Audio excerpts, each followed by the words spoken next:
ce soir, on va parler de tourisme. C'est un peu de saison. On va faire un mini débat mouvant. Alors vraiment mini parce qu'on est quand même en mode Covid. Je vais vous demander de vous lever si vous comptez partir en vacances cet été.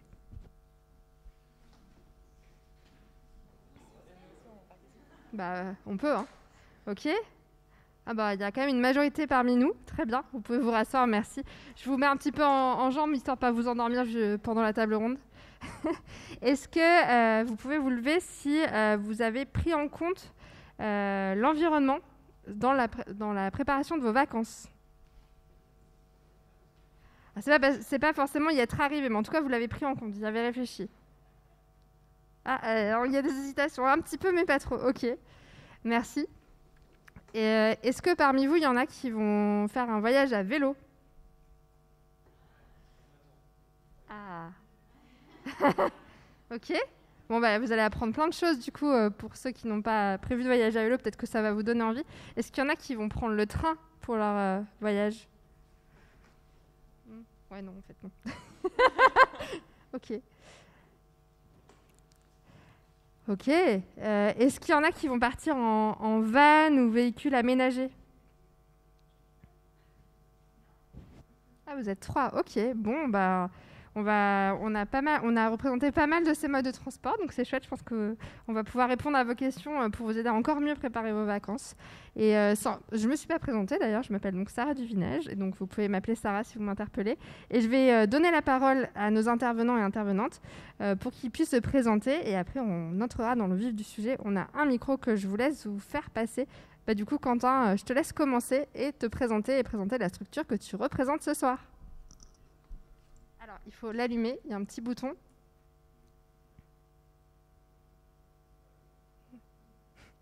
Est-ce que ça marche? Oui, c'est bon. Yes. Donc, bonsoir à tous. Donc, je m'appelle Quentin Debar. Alors, je représente RICOP aujourd'hui. Donc, je suis sociétaire RICOP depuis juin 2020. Donc, après avoir pris connaissance de ce projet, au départ que je trouvais un peu fou, un peu utopique. Donc, j'ai entendu parler de ça en décembre 2019. 6 mois de questionnement qui ont abouti. Donc, en fait, je me suis dit, c'est quand même intéressant. C'est quand même un projet qui vaut le coup de tenter. Donc, voilà, prise de part. Tout de suite, essayer d'apporter des compétences de ce que je savais faire, donc plutôt management de projet. Et j'ai essayé de co-animer, j'ai réussi à co-animer le cercle service annuel 2023. Est-ce que tu peux préciser ce qu'est RICOP? Parce qu'il y en a peut-être dans la salle qui ne connaissent pas RICOP. D'accord. Donc, RICOP, c'est une coopérative ferroviaire. Donc, c'est une SCIC, Société coopérative d'intérêt collectif, qui vise à rouvrir, en tout cas à remettre sur le devant de la scène le train sur des lignes qui aujourd'hui sont peu ou pas exploitées. Donc il y a 2 projets majeurs. C'est premièrement, donc, dès le mois de novembre de cette année, la relance d'une ligne de fret entre Figeac, Viviers de Casseville, donc dans l'Aveyron, et le hub de Toulouse-Saint-Jory. Et pour juin 2022, la rouverture de Bordeaux-Lyon, donc en voyageurs, passant par Libourne, Périgueux, Limoges, Montluçon, Saint-Germain-des-Fossés et Lyon-Perrache sans terminus. Bravo. On sent que tu avais répété la petite voix SNCF. D'ailleurs, on peut le dire, tu travailles aussi en parallèle à la SNCF, donc tu es notre monsieur Train ce soir. Donc c'est ça. Donc la nuit, je bosse pour RICOP et le jour, je suis cadre ingénieur à SNCF Réseau. Et donc je supervise, en fait, mon travail, c'est de superviser l'ensemble de l'entretien des abords de voies ferrées sur la partie végétation. Donc d'assurer la sécurité des circulations, du personnel, du public en cas de transbordement. La protection contre l'incendie, voilà. Et donc tout ça, donc le plan d'arrêt du glyphosate sur lequel s'est engagé SNCF, donc notamment, et la protection de l'environnement, forcément, puisque essayer de limiter au maximum l'impact qu'on peut avoir dans nos chantiers sur l'environnement. C'est assez complet. Je pense que vous allez avoir plein de questions sur les trains. Donc, je vous en prie. On va quand même essayer d'axer plus sur RICOP ce soir. Tu es venu là avec ta casquette RICOP, mais bon, si vraiment il y a besoin... Je ne peux pas parler au nom de SNCF Réseau, voilà. Mais je peux parler au nom de RICOP. Super. Merci beaucoup, Quentin. Et je te laisse passer la parole à Marie-Pierre qui va se présenter. Marie-Pierre Meignier. Bonsoir pas Meunier. Pourquoi je dis Meunier? C'est Juin. Bonsoir à tous. Oui, je suis Marie-Pierre Vincent. Je suis cofondatrice d'une start-up qui s'appelle We Go Greener et qui est une plateforme de réservation, d'hébergement et d'activités éco-responsables partout en France. C'est une toute jeune structure qu'on a créée avec mon mari et associé qui s'appelle Stéphane. Et on est accompagné par la pépinière Le Campement, donc de l'autre côté de la rive. Et on travaille du coup depuis maintenant quasiment 3 ans sur ce projet qui est né finalement d'un constat personnel et d'une envie de voyager différemment. Puisque avec Stéphane, on est d'anciens globetrotters, on se regarde souvent, enfin on se regardait il y a quelques ans maintenant. On se disait qu'on connaissait plus de pays étrangers que de régions et de villages et de villes en France. Et quand on s'est mis à consommer différemment, à manger de manière plus respectueuse de l'environnement, à prendre plus soin de nous, à réduire nos déchets et à faire des choix de consommation qu'on estimait en tout cas plus responsables. Quand est venue la question des voyages, on s'est dit, on ne va pas pouvoir continuer comme ça, il faut qu'on fasse différemment. Et c'est de là qu'est né le projet, parce qu'on a vraiment eu beaucoup de mal à trouver finalement un endroit où séjourner qui allait être dans la continuité de notre mode de vie de tous les jours. Et voilà la genèse du projet. Et maintenant, on est ravis du coup de proposer une plateforme avec plus de 1000 hébergements partout en France et une centaine d'activités, mais qui vont être amenées à grandir du coup dans les années à venir. Et on est ravis de mettre en tout cas toute notre énergie dans un projet où le voyage pour nous est plus responsable. Super, merci beaucoup. On va pouvoir t'interroger effectivement sur tout ce qui est hébergement, loisirs et comment aussi les acteurs de cette filière s'adaptent à cette demande. Merci beaucoup Marie-Pierre. Je te laisse passer le micro à Julie Benisti-Oviedo. Je te laisse te présenter. Bonsoir à toutes et tous. Donc, je suis Julie, je suis chef de projet tourisme durable à l'Office de tourisme et des congrès de Bordeaux Métropole. J'occupe ce poste de façon officielle depuis le 1er janvier, puisque ça fait maintenant presque 2 ans que je menais ces missions de développement durable de façon officieuse à l'Office sous couvert d'un poste de chargé de communication. Mais il y a eu un vrai tournant en termes politiques, que je ne cacherai pas, qui a fait qu'il y avait aussi des attentes importantes qui justifiaient le fait que je sois vraiment à 100% sur le développement d'un tourisme durable urbain, et notamment le fait de devenir déjà nous exemplaires en tant qu'association dans notre fonctionnement, et aussi dans la façon dont on accueille des visiteurs, qu'ils viennent du coin ou de loin, qui viennent pour le tourisme ou pour travailler. Et comment est-ce qu'on arrive à les conseiller, comment est-ce qu'on arrive à travailler avec tous les professionnels du tourisme sur le terrain pour que l'ensemble de leur parcours soit éco-responsable et qu'on puisse aussi travailler sur un vivre ensemble harmonieux avec les habitants sur toute la métropole. Je pense juste qu'on peut préciser, effectivement, tu as dit que l'Office du tourisme, c'est une association. On ne sait pas forcément. Est-ce que tu peux expliquer juste un petit peu comment c'est structuré? Oui, bien sûr. Nous, on est une association loi 1901 qui comprend 3 types d'activités principalement.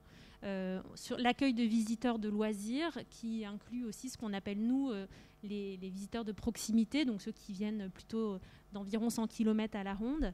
On est aussi organisateur d'événements, parce que c'est l'Office de tourisme qui organise Bordeaux Fête le Vin et Bordeaux Fête le Fleuve.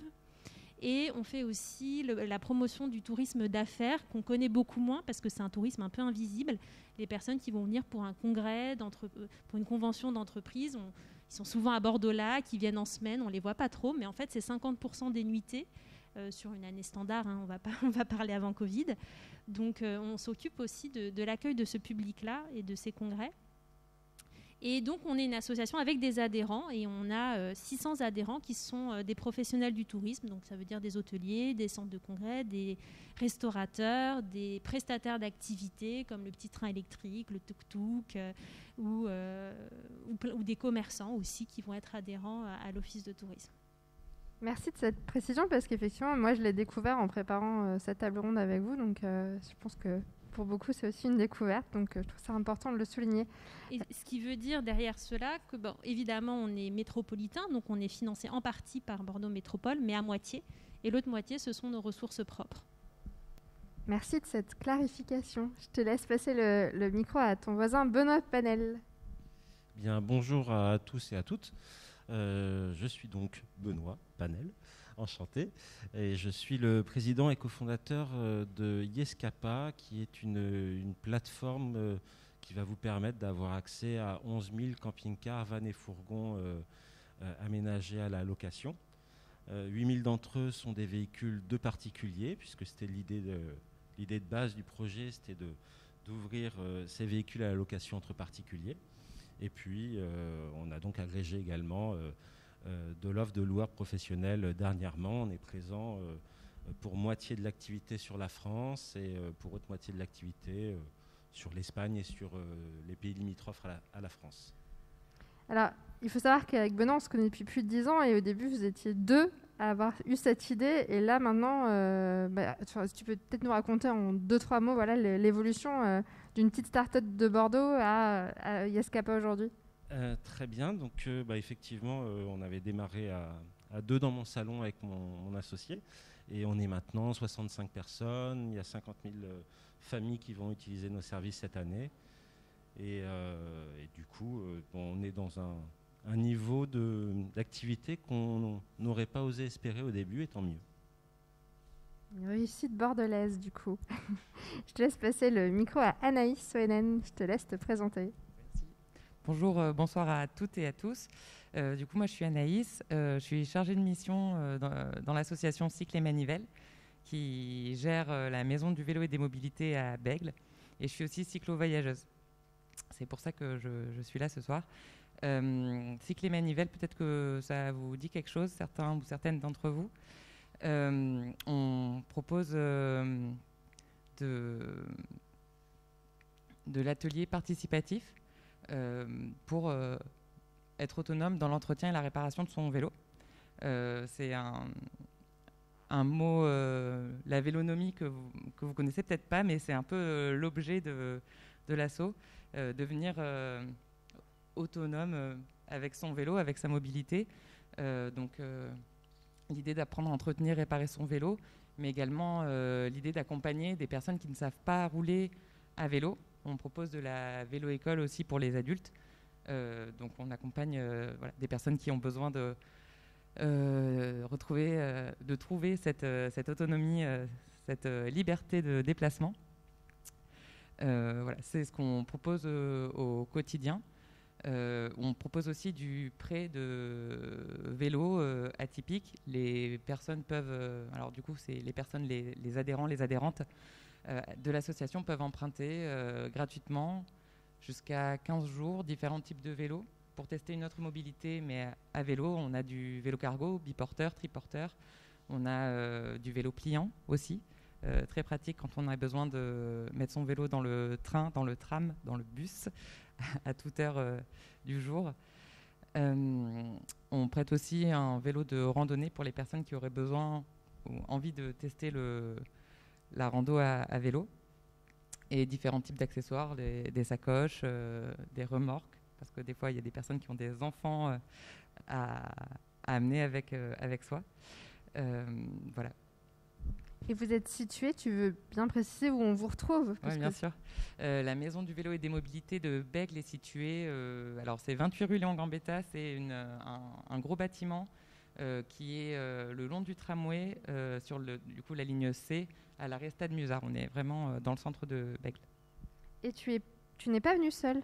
Oui, je suis venu accompagné de mon pote, mon vélo, que je chéris depuis quelques années maintenant, et qui m'accompagne pour les vacances chaque année, pour les vacances, les week-ends, les belles journées aussi. Donc tu nous expliqueras tout à l'heure un peu les petites astuces pour être bien équipé pour partir en voyage. Voilà. Grâce à ce magnifique vélo que tu as emmené. Ouais. Alors ça c'est mon vélo. Après chacune sa pratique. Ça ne ressemble à rien à mon premier vélo de voyage lorsque j'ai commencé à rouler et à découcher. Voilà. Donc c'est aussi c'est qu'un exemple. Voilà. Chacun s'arme en fonction de sa pratique et ses envies. Super, on a super hâte en tout cas, notamment celles et ceux qui vont partir en vélo. Je pense que vous allez pouvoir poser toutes vos questions à Anaïs. Alors, pour commencer, j'aime bien démarrer par une question un peu générale et transversale sur, on parle de tourisme, faire du tourisme alternatif, mais pourquoi en fait il faut revoir nos pratiques touristiques Est-ce que, par exemple, Julie, tu veux bien nous brosser un petit peu un tableau de l'impact du tourisme en France déjà et ce que toi, tu as pu observer aussi sur Bordeaux? Alors, il y a l'ADEME, qui est l'Agence nationale sur la transition écologique, qui fait beaucoup de travail pour mesurer l'impact du tourisme.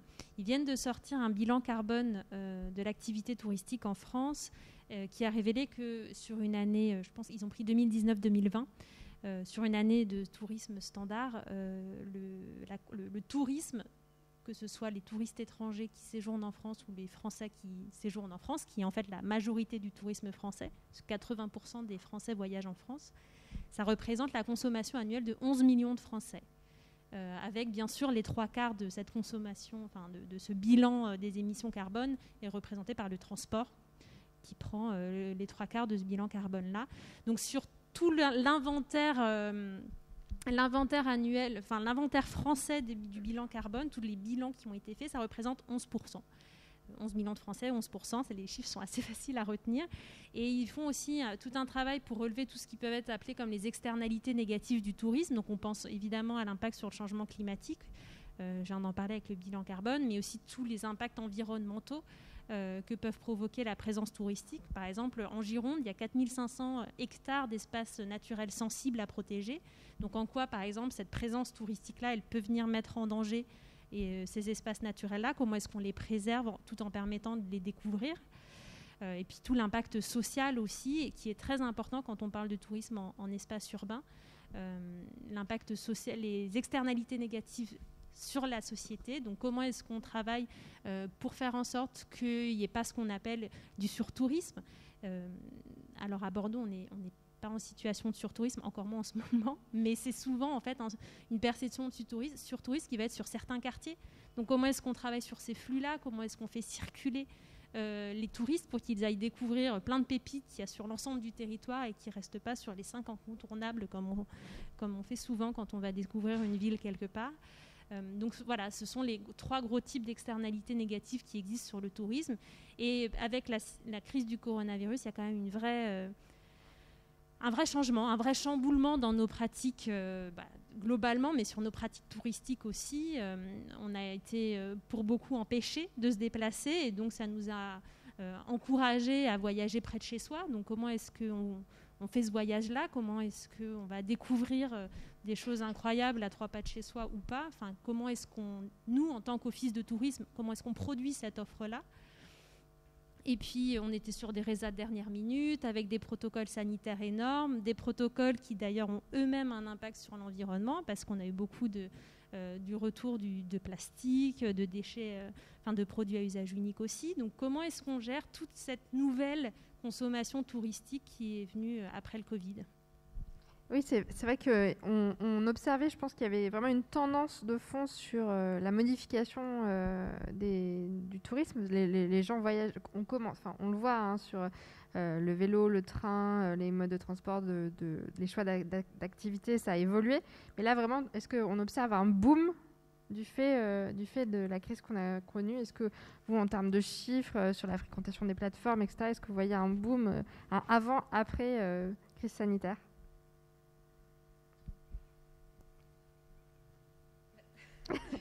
Trop de politesse. Alors, un boom, oui. Il marche? Oui. Un boom, oui. Mais aussi parce qu'il y a un rattrapage de l'arrêt complet, enfin vraiment toute cette période de confinement, déconfinement, ça faisait des pics de plat, des pics de montée en charge. Et du coup, est-ce que le pic de montée en charge, il n'est pas dû au rattrapage de tout le plat qu'il y a eu avant? Mais au final, sur un territoire donné, je n'ose pas imaginer ce que ça doit donner, puisque puisque c'est déjà compliqué en ligne. Alors dans la vraie vie, sur un territoire limité, ça devait effectivement l'être. Après, en ce qui concerne l'attrait pour des vacances dans une maison sur 4 roues, il y a effectivement, même si ça fait longtemps qu'il y a un intérêt des gens qui est croissant pour ce type de vacances, là, le Covid a eu l'effet aussi que oui, je peux pas. C'est un des quelques moyens qui me permet de partir en conservant le même degré d'exposition que depuis chez moi. Et du coup, dans ce sens-là, je pense que ça a attiré aussi de nouvelles personnes. Et parce que finalement, on reste avec ses proches dans un espace, on est moins lié, on est moins touché par les autres. C'est ce que tu veux dire ? En tout cas, on choisit d'aller sur un marché bondé et de se mélanger à toute la foule qu'il peut y avoir, ou on peut choisir de rester effectivement limité uniquement avec les personnes à qui on est parti. Et tu disais, Julie, que 80% des Français restent en France. Est-ce que ça, c'est quelque chose qui a toujours été un peu comme ça, ou il y a une évolution aussi, là aussi, du fait de la crise, où les gens, finalement, restent vraiment ici ? Non, ça c'est une statistique stable en fait. Et d'ailleurs, ça se confirme complètement dans nos chiffres à Bordeaux. À Bordeaux, 80% des touristes sont français.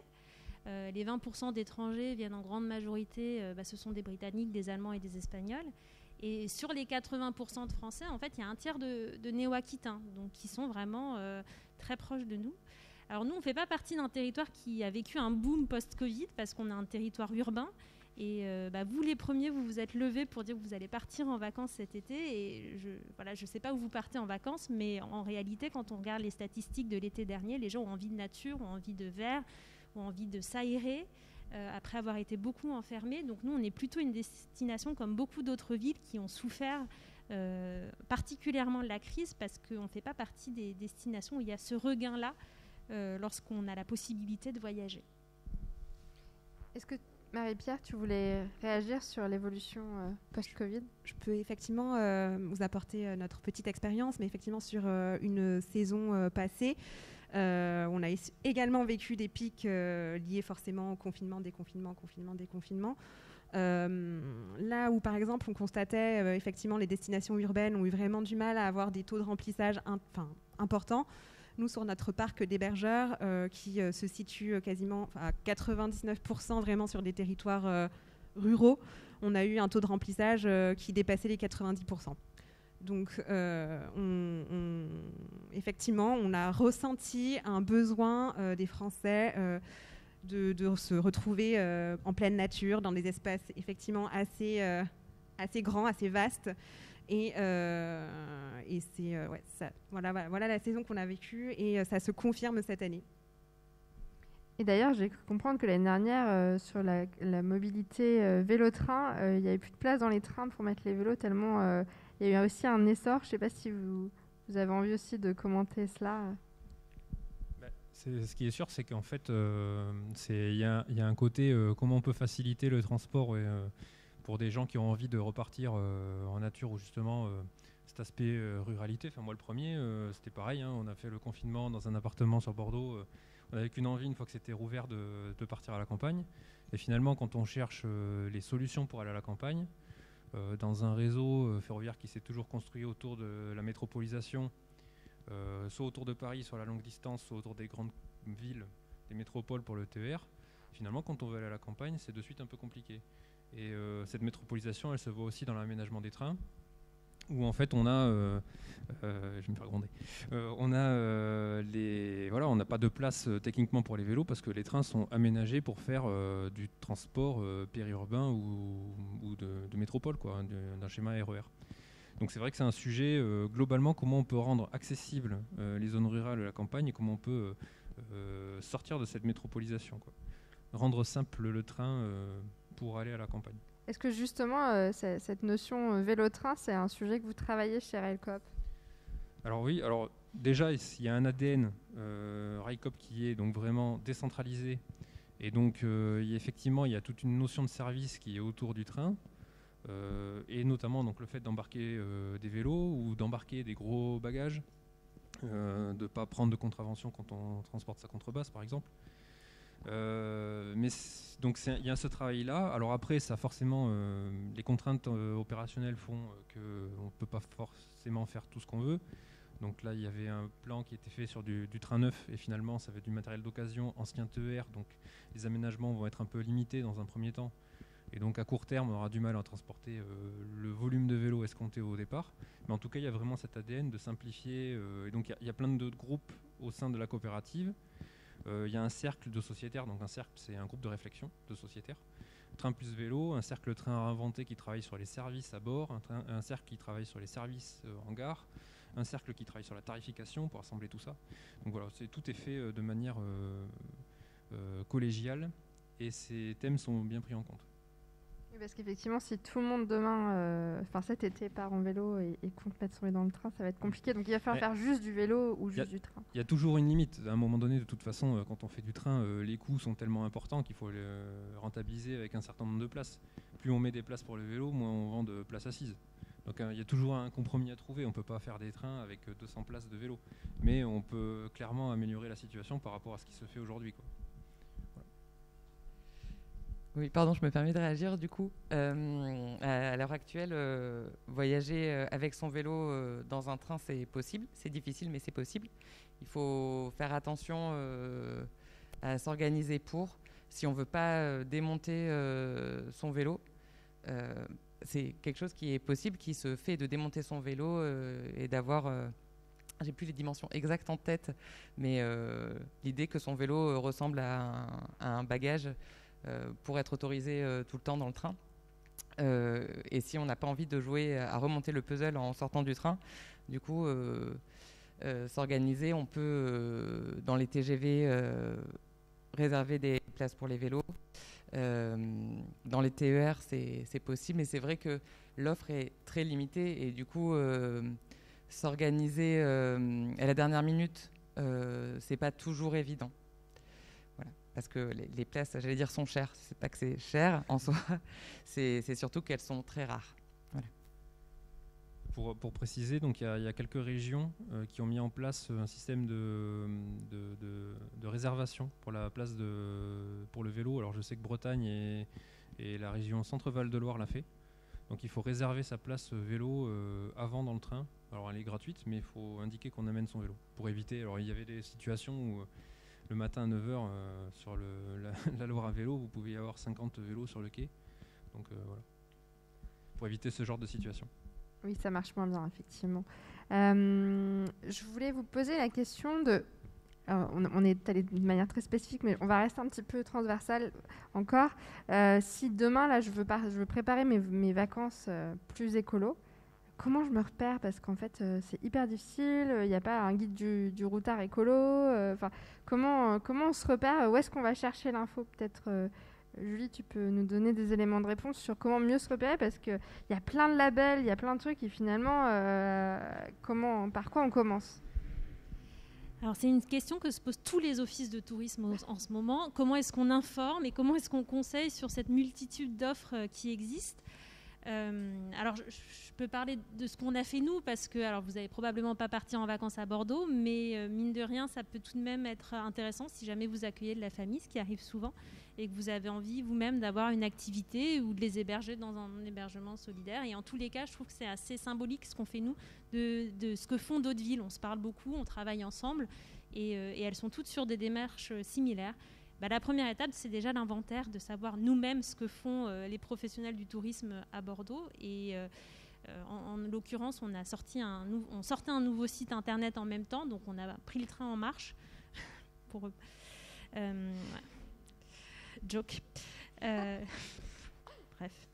On a sorti un nouveau site pour l'Office de tourisme et pour le Bordeaux Convention Bureau, donc pour l'antenne en charge du tourisme d'affaires, qui permet d'avoir un filtre en fait, et tout simplement d'avoir les prestataires engagés dans une démarche durable, ce qui permet aussi de simplifier l'info. C'est-à-dire que nous on a 2 critères pour considérer qu'un professionnel du tourisme est durable. Soit il a une certification externe, et pour nous c'est important parce qu'on ne peut pas être jugé parti, on ne peut pas nous-mêmes octroyer une certification et après les mettre sur notre site en disant qu'ils sont durables, parce que déjà moi je ne suis pas auditrice, c'est un vrai métier. Et c'est pas très éthique, en tout cas à mon sens. Donc on s'appuie sur une certification externe, donc sur des hôteliers, ça peut être Clé Verte, ça peut être Écolabel notamment. Sur les restaurants, il y en a qui commencent à naître aussi, comme Écotable ou Green Food Label. Il y en a pour tout type d'activité, en fait, et il y en a plein qui sont aussi des labels sur de la gestion d'entreprise, qui sont complètement transparents pour le client, sauf si vraiment il va chercher au fin fond du site internet, mais qui sont à valoriser et que nous, on va considérer comme étant une démarche durable.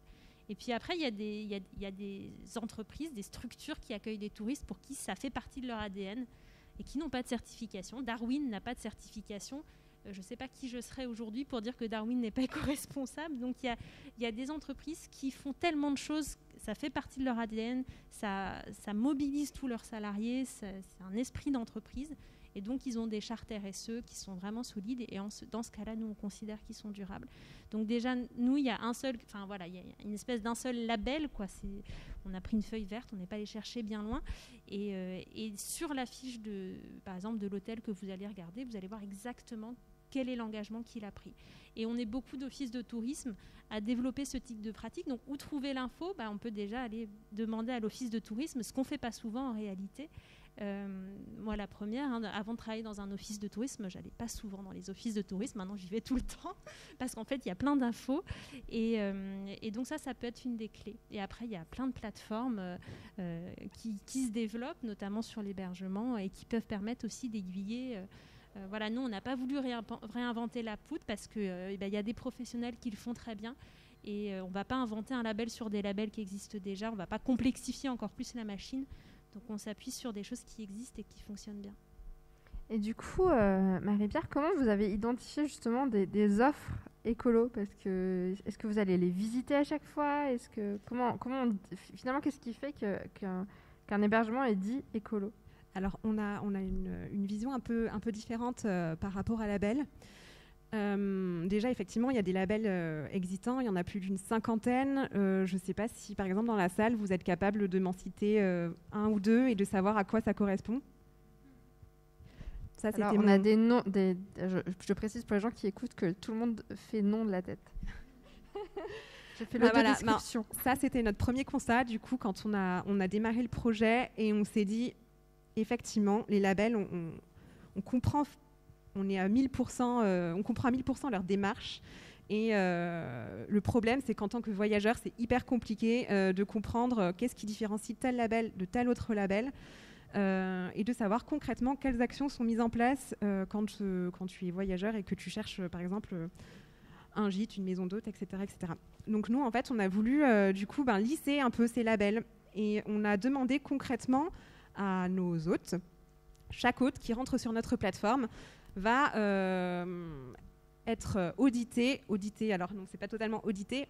On va demander leurs engagements éco-responsables. On a plus d'une centaine de critères qui ont été définis du coup avec les ingénieurs de la donnée en bâtiment, des voyageurs et également des professionnels du tourisme. Et l'idée, c'est de savoir concrètement, déjà dans un premier temps, de manière déclarative, ce qui est mis en place par les hôtes. Et dans un deuxième temps, effectivement, la confiance n'exclut pas le contrôle, c'est de demander aux voyageurs ce qu'ils ont vu sur place. Est-ce que telle activité était bien mise en place ? Est-ce qu'il y avait bien des toilettes sèches ? Est-ce qu'ils ont bien vu des ruches, etc., etc. Donc il y a un contrôle qui est fait du coup côté voyageurs. Et il y a effectivement toute une partie qui va être normée du côté des hébergeurs. Par exemple, si on est... sur un bâtiment qui va être BBC, si on a installé des panneaux photovoltaïques, et bien derrière, il va y avoir des justificatifs. Et ces justificatifs, de manière aléatoire, on va les demander à nos hôtes pour vraiment s'assurer du sérieux. Et pour l'instant, on a eu zéro mauvaise surprise. On est vraiment sur, de toute façon, des hôtes qui sont ultra engagés et très convaincus de la démarche. Et on n'a pas eu de mauvaise surprise jusqu'à présent. Mais si, malheureusement, on devait avoir un contrôle... et derrière, on se rendait compte que telle installation n'était pas du tout effectuée, on serait dans l'obligation de retirer l'hôte de notre plateforme. Et du coup, comment ça se passe pour les hébergeurs qui, en fait, à la base, n'étaient pas du tout écolo ? Est-ce qu'on voit, parce qu'il y a une appétence des consommateurs, est-ce que les professionnels du tourisme, vraiment, on voit qu'ils ont envie de changer leur pratique ou pas tant que ça, c'est vraiment des nouveaux acteurs qui s'implantent sur ces sujets? Nous, on a construit un indice qui va de 1 à 5 et qui mesure du coup le niveau d'engagement éco-responsable. On est sur un score global à 3, donc on a quand même des gens qui sont déjà bien investis, mais on se rend compte que 8 hébergeurs sur 10 veulent aller plus loin et veulent atteindre ce fameux 5 sur 5. Parce qu'ils se rendent compte que, en fait, alors effectivement, toute la partie construction, rénovation demande beaucoup d'investissement, mais en fait, il y a énormément de gestes et d'éco-gestes du coup à mettre en place qui sont hyper faciles, et c'est simplement de l'éducation tout simplement. Et quand ils comprennent ce qu'il leur reste à faire, en général, ils suivent le pas et ils continuent. Ils déroulent le fil jusqu'au bout. Et ça, c'est une super bonne surprise parce qu'on ne s'attendait pas du tout à ça quand on a démarré le projet. Julie, je te laisse répondre aussi. Alors, je ne suis pas trop d'accord sur le fait que les hébergeurs, ils n'étaient pas engagés. En fait, c'est des citoyens comme tout le monde. Et nous, on en a qui nous disent il était temps que vous, à l'Office de tourisme, vous vous réveillez pour nous accompagner, parce que nous, ça fait 10 ans qu'on est sur le terrain en train de mettre en place des démarches durables. Donc moi, je pense qu'il y en a, pas tous, hein, mais il y a eu des pionniers. Moi, j'en ai un, il est écolabel depuis 10 ans, Clévert depuis 10 ans, il est en plein Bordeaux-Centre. Il me dit, mais enfin, vous vous posez la question, il était temps. Mais il y a un vrai problème par rapport à tous ces labels, qui est que vous êtes perdus, mais les hôteliers, ils sont perdus. Et ils n'ont aucune idée de quel label mettre en place, enfin les hôteliers, mais tous les professionnels du tourisme, quel label mettre en place dans leur structure, lequel leur ira bien, combien ça coûte, est-ce qu'il y a des aides publiques, où je les trouve, comment je les demande. Et c'est là où, en fait, notre métier change à nous aussi en tant qu'office de tourisme, c'est de les accompagner là-dedans et de les aiguiller pour qu'au final, ils deviennent de plus en plus durables. Donc, je suis complètement d'accord, il y a une vraie volonté, ils sont juste un peu paumés, comme nous tous au moment de réserver nos vacances, et ils ont besoin d'être accompagnés. Et justement, les touristes eux-mêmes, ceux qui viennent en office du tourisme, est-ce que vous voyez que c'est vraiment une appétence, ces sujets, ou finalement ça reste une frange minime? Et comment vous orientez? Je sais que une partie de tes missions, c'est justement d'orienter les touristes vers ce type-là de tourisme durable. Comment vous faites? Alors honnêtement, le visiteur qui vient nous demander où est-ce qu'il peut composter ses déchets et quel château est bio ou quel hébergement est écolabellisé, ça représente peut-être 3% de notre clientèle. C'est encore assez anecdotique. Et là-dessus, nous, on sait le renseigner. On a fait tout ce travail dont je vous parlais à la minute. On sait l'aiguiller. Le problème, c'est comment est-ce qu'on amène les 97% d'autres visiteurs qui ne sont pas du tout venus nous demander ça, qui sont en vacances. S'ils ont des éco-gestes dans leur vie quotidienne en vacances, ils ont plutôt envie d'être tranquilles. Et comment est-ce qu'on les amène, enfin certains, comment est-ce qu'on les amène ceux-là et comment on leur propose une offre alternative? Comment est-ce qu'on fait de la sensibilisation aussi?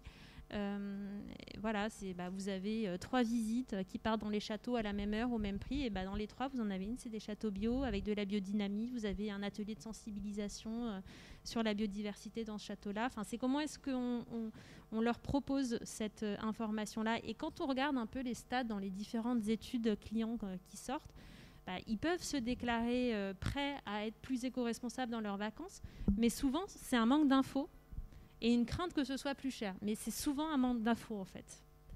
Du coup, on va poser la question, est-ce que c'est plus cher alors de voyager de manière durable? Peut-être là, on fera passer le micro pour tout le monde. Juste sur la partie hébergement, à zone géographique équivalente, à niveau de confort équivalent, on ne constate aucun surcoût en passant un séjour dans un établissement qui va être engagé dans une démarche responsable. C'est notre constat et très bonne surprise. Donc, même si les voyageurs eux-mêmes sont prêts à payer plus cher, selon une dernière étude faite par l'IFOP, en fait, dans la réalité, l'hébergement ne coûte pas plus cher. Et au niveau des attractions, c'est pareil. Pareil, ok. Et alors, le train coopératif, est-ce qu'il va être plus cher ou moins cher que le train classique? Alors, normalement, il devrait être moins cher. En tout cas, l'objectif de RICOP, c'est de se positionner pas en concurrence avec le train, parce qu'on est sur de la réouverture de services qui n'existe pas aujourd'hui. Donc, on ne peut pas vraiment parler de concurrence ferroviaire. Sur la partie Bordeaux-Lyon, si on essaie de raisonner purement ferroviaire, aujourd'hui, le moyen le plus rapide, c'est de faire Bordeaux-Paris, Paris-Lyon. Donc forcément, si on rapporte au kilomètre, comme à un moment donné, le voyage, il est censé, techniquement, plus on est écologique, moins il est censé coûter cher, puisque derrière, à un moment donné, ce qu'on paye, c'est aussi l'énergie, tout ce qu'on fait autour. Donc, à un moment donné, normalement, plus on est écolo, plus on est vert, et plus ça devrait être pas cher. Donc là, moins de kilomètres, on aurait tendance à être moins cher. Et ensuite, la cible qui a été proposée, c'était d'aller contre le bus et le covoiturage. Et donc, Railcoop, l'idée, c'est de se positionner sur les prix aujourd'hui moyens du covoiturage. Donc, pour donner une idée, un Bordeaux-Lyon, en panier moyen par personne, ça serait 38 €. Aujourd'hui, c'est ce qui est, en tout cas, c'est la cible qui a été demandée, enfin, c'est le business plan de Railcoop. Et ça correspond au prix du covoiturage. Donc c'est clairement moins cher que de faire un Bordeaux-Lyon aujourd'hui en train. Exactement. Bordeaux-Lyon aujourd'hui en train, en fait. Là, j'ai regardé un peu par curiosité tout à l'heure. Voilà, faire Bordeaux-Lyon là, pour partir ce soir par Paris, il n'y avait pas moins cher que 115 €. Et par Montpellier, c'était moins cher. On pouvait s'en tirer à 75 € en faisant Bordeaux-Montpellier, Montpellier-Lyon. Donc c'est moins cher de voyager avec Railcoop. Et donc ça serait moins cher. Bon, on peut pas voilà, le service va ouvrir en juin 2022, il y a encore pas mal de choses à caler et le cercle tarification travaille sur ces sujets-là. Notamment, voilà, après on peut imaginer plein de choses sur la tarification sociale, est-ce que les sociétaires sont des prix, est-ce qu'on a une tarification par tranche d'âge, on peut imaginer pas mal de choses. Merci beaucoup. Et alors, est-ce que ça coûte cher de voyager en van ou camping-car, etc. À combien ça revient ? Est-ce qu'on parle du 1er au 15 août ou est-ce qu'on parle de courant octobre ou de début mai ? C'est ça qui va jouer. Ensuite, est-ce qu'on part à 4 ou est-ce qu'on part à 2 ? Ça va jouer aussi, si on rapporte la dépense à la personne. Et est-ce que c'est éco-responsable aussi, pour reprendre un peu le début de la question ? Effectivement, on n'a pas trop parlé encore de ce mode de transport. Pas certain, hein. Pas certain, parce que si vous partez de Bordeaux, que vous allez au Portugal, non, c'est pas forcément très éco-responsable.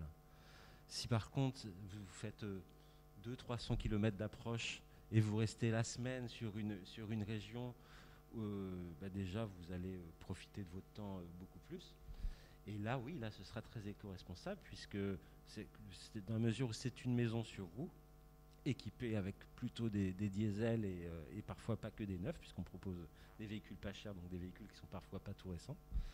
Là, en fait, c'est la demi-heure ou l'heure dans la journée où vous l'utilisez en voiture, ce sera un petit peu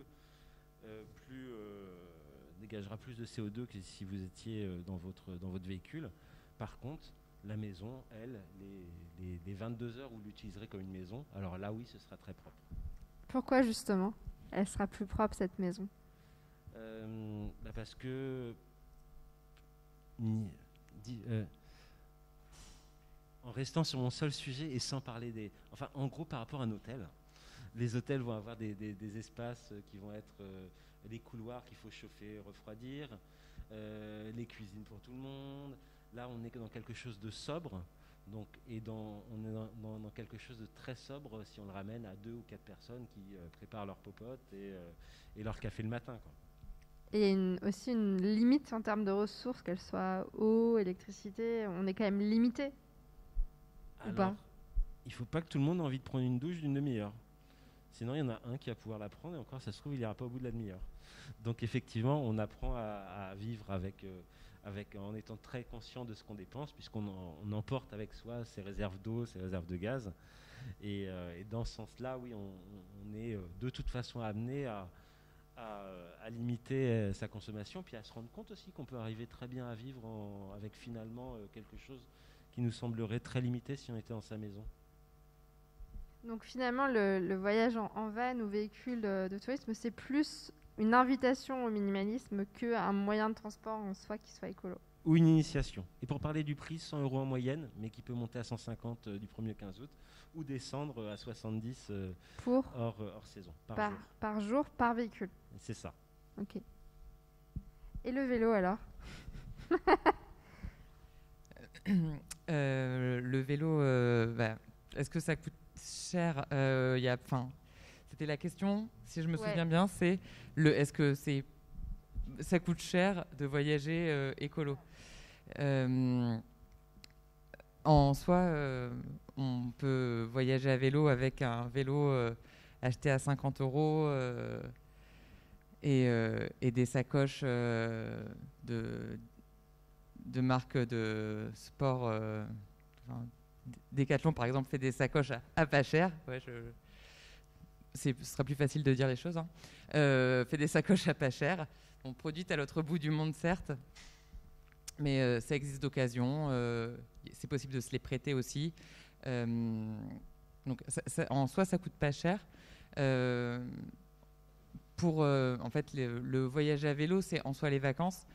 Vous pouvez décider de vous arrêter en hôtel 4 étoiles et pas écolo, ou décider de dormir chez l'habitant. Il y a il y a une plateforme qui s'appelle Warm Shower. Je ne sais pas si ça parle à certains d'entre vous, ou certaines d'entre vous. Donc il y a une personne qui connaît dans la salle. Et une personne derrière toi aussi. Donc il y a 2 personnes qui connaissent. Pardon, 3. Ok. Donc Warm Shower, c'est l'idée de s'arrêter chez l'habitant, profiter d'une douche chaude après une journée de vélo, et peut-être profiter de son jardin, son espace extérieur, pour y planter sa tente. Donc ça, c'est quelque chose qui coûte rien. Faire du bivouac, c'est-à-dire camper dans la nature en respectant bien sûr les règles qui s'imposent, ça coûte rien. On peut décider de s'arrêter dormir aussi en camping, ça coûte pas grand-chose. En plus, ce qui est très pratique, c'est qu'il y a toujours une place pour un cyclo-voyageur ou une cyclo-voyageuse qui arrive après sa journée de vélo pour mettre sa tente ou son tarp. Ça coûte pas grand-chose de voyager à vélo en fonction de ce qu'on fait, quoi. Ça reste un moyen donc hyper accessible, même effectivement en mode un peu débrouille. On peut même se faire prêter un vélo par la maison du vélo. Alors, on peut se faire prêter un vélo de rando par la maison du vélo. Tu parles par Cycle et Manivelle, par la maison du vélo et des mobilités de Bègle. Ouais, c'est possible. On a une randonneuse qui est disponible au prêt pour les adhérents et les adhérentes. Donc, ça coûterait le prix de l'adhésion à l'association. Donc, il y a un tarif indicatif pour adhérer à Cycle et Manivelle, c'est 20 €. On peut aussi décider d'adhérer à prix libre. Il y a des personnes qui adhèrent pour 2 € pour l'année. L'idée, c'est vraiment d'être accessible au plus grand nombre. Donc, on peut effectivement réserver et emprunter cette randonneuse. On n'en a qu'une. L'idée, c'est d'avoir, comme je disais tout à l'heure, c'est du prêt pour tester. Alors, au lieu de tester pour 15 jours de voyage à vélo, on peut peut-être tester sur un week-end et peut-être décider qu'effectivement on a envie de partir en vacances à vélo et s'acheter un vélo qui vaudra le coup pour 50 € avec de l'huile de coude. On y arrive. Voilà.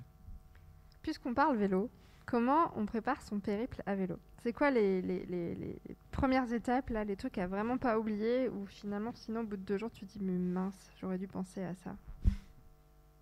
Les trucs qui te t'ont sauté à l'œil les premières fois où tu es parti en vélo, que tu ne fais plus. Ce qu'il faut avoir en tête, c'est son envie. Savoir aussi où on en est. Si on ne monte pas sur un vélo de l'année, on ne peut pas avoir des ambitions aussi grandes que quelqu'un qui pédale tous les jours ou toutes les semaines. Et puis l'idée, ça va être surtout de ne pas être trop gourmand ou gourmande si on décide de partir une journée ou un week-end pour la première fois. C'est bien de se rendre compte qu'on peut augmenter le nombre de kilomètres parcourus au fil des sorties aussi. Tabler 100 km pour sa première sortie, c'est peut-être un peu ambitieux, un peu présomptueux. Et puis après, c'est chacun sa pratique. Donc d'abord, savoir de quoi on a envie. Préparer son itinéraire, c'est important. Moi, mes premiers voyages à vélo, c'était de la voie verte, de la piste cyclable. Aujourd'hui, c'est plus ça, mais du coup, c'est des trajets qu'on prépare avec... Il y a pléthore de cartes qui existent. Je crois qu'on peut trouver aussi des choses à l'Office du tourisme. Bordeaux Métropole qui a sorti des cartes aussi super sur ce qu'il est possible de faire à la journée à vélo. Voilà. Moi aujourd'hui je voyage, je fais des traces GPS pour pouvoir voyager sur des routes peu fréquentées mais qui me permettent de voir d'autres choses que de la piste cyclable. Donc préparer son itinéraire, savoir ce qu'on veut faire. En termes d'équipement, c'est aussi savoir si on veut être autonome pour son hébergement ou pas. Parce qu'on peut aussi décider de, comme je disais tout à l'heure, dormir chez l'habitant ou en hôtel, ça compte aussi, ça marche aussi. Et du coup, nos sacoches sont plus légères parce qu'on emmène moins d'équipement avec nous. Mais ce qu'on ne doit pas oublier, c'est toujours de pouvoir être à l'abri des intempéries, du froid, alors du chaud. Des outils aussi pour la réparation basique qu'on pourra être amené à faire si on a besoin. On n'est jamais à l'abri d'une crevaison à partir du moment où on monte sur un vélo. Et puis après, les projets évoluent en fonction de la pratique, quoi. Et si, comment on n'est vraiment pas doué pour réparer son vélo, est-ce qu'on peut venir prendre des cours avant de partir pour ne pas se retrouver dans la panade au milieu de nulle part? On peut venir, on peut bien sûr, comme dans tous les ateliers participatifs. Ce que je peux peut-être préciser aussi, c'est que en étant adhérent ou adhérente dans un atelier participatif comme chez Cycle et Manivelle, on sera le bienvenu au cours de notre périple s'il nous arrive malheureusement un problème mécanique. Dans d'autres ateliers participatifs, on fait partie d'un réseau qui s'appelle le recyclage. Donc ça peut être aussi intéressant de voir si, en fonction de... Juste préciser, c'est l'heureux plus loin cyclage? Oui, c'est un jeu de mots. Ouais, je sentais que tout le monde l'avait pas encore eu. Ouais. Donc la carte des ateliers participatifs adhérents à le recyclage, elle est disponible en ligne. Donc jeter un œil à cette carte, ça peut valoir le coup de prendre la précaution. On ne regrette pas de ne pas l'avoir fait comme ça. Tu as parlé de poids. Comment on détermine quel poids on peut emmener? Parce que pareil, premier voyage, on va avoir envie d'amener tout son placard, mais à vélo, c'est peut-être pas une bonne idée. Est-ce qu'il y a une espèce de ratio poids de la personne et poids amené, ou comment on détermine cela? Oui, on va essayer d'emmener seulement ce dont on a besoin. C'est sûr que des fois, on hésite à amener un bouquin ou pas. En fait, c'est comme quand vous chargez un sac à dos quand vous partez à pied. Comme c'est vous qui portez votre matériel, votre équipement, ça se réfléchit.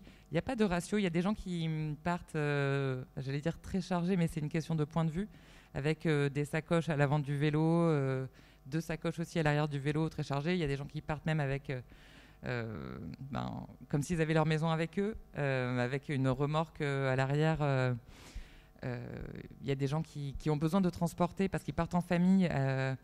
Il y en a un qui va tirer peut-être les enfants dans une remorque, et puis l'autre qui prendra les affaires, ses propres affaires, les affaires des enfants. Donc on peut être très chargé. Moi, je me déplace de manière très minimaliste. Parce qu'effectivement, avec les usages et ma pratique, je me suis rendu compte que je n'avais pas besoin de plus. Qu'est-ce qu'il y a d'ailleurs sur ce vélo? Tu veux bien nous dire un petit peu ce que tu transportes? Alors là, il y a rien. Des poches vides. C'est ça. Alors je ne me suis pas amusée à charger mon vélo pour de vrai. Je reviens du boulot quand même. Mais en gros, j'ai on appelle ça des dry bags, des sacs... Des sacs... Je peux me lever? Ouais. C'est gentil. T'as l'autorisation. Comme ça. Bon, si tu veux faire la description, c'est possible. Moi, je vais m'attacher à vous montrer simplement. Donc, sur cette partie-là du vélo qu'on appelle la fourche, j'ai mis juste... alors, c'est comme des petites sacoches qui sont très, très réduites. Je dois avoir 6 litres dans chacune. En termes de contenance, du coup... je peux mettre tout ce qui est habillement dans l'une, et dans l'autre, l'équipement pour dormir. Donc moi, je ne voyage pas avec une tente, parce qu'une tente, c'est trop encombrant, d'après moi. En ce moment, en tout cas. Donc j'ai un matelas gonflable très compact qui rentre là-dedans. Je peux rentrer aussi mon tarp, donc un genre de bâche très légère, très fine, qui me permet d'être à l'abri les nuits pluvieuses. Je mets ma couverture de survie qui isole mon matelas gonflable du sol et de l'humidité. Et dedans, je peux mettre ma bonbonne de gaz et mon petit réchaud. Voilà. C'est hyper important. Oui. Manger chaud, c'est super chouette quand on a pédalé sous la pluie. Ouais, on aime ces petits plaisirs simples. Oui. À l'avant, en général, je mets tout ce qui est alimentation. C'est accessible facilement. À l'arrière, j'aurai un sac de couchage qui sera bien à l'abri. Et quelques affaires chaudes en plus pour me couvrir. Voilà. Et puis ensuite des choses très accessibles, typiquement la petite trousse de secours, parce qu'il faut effectivement partir avec de quoi réparer le vélo, mais aussi partir avec de quoi réparer le cycliste. Moi, je fais partie des personnes qui tombent, malheureusement, et qui se blessent. Donc il y a besoin. Et de quoi mettre de l'eau, surtout. Donc j'ai un petit bidon d'1,5 litre ici, et puis j'ai deux supports pour mettre des bidons. Donc là, il n'y en a qu'un, mais j'ai 2 supports, la possibilité de mettre deux bidons de 1 litre en plus. Voilà. Voilà. Il y a peut-être des questions là à ce stade. Peut-être qu'on peut, vu qu'on est en train de présenter le vélo et qu'on n'a peut-être pas tous les jours cette occasion, est-ce qu'il y a des questions dans le public où elle a été super claire et on avance? Ah, on a des questions sur les straps. Avec ce niveau très limité quand même d'équipement, donc en gros, tu as quoi? Tu as l'équivalent d'un sac à dos de 30 litres. Tu peux partir combien de temps en autonomie? Alors, je ne serai jamais complètement autonome parce que on a des commerces. À vélo, c'est facile de croiser un village et de pouvoir remplir la sacoche. En général, je peux rester 2 jours sans croiser un commerce, mais en fait, ça fait même plaisir de s'arrêter et de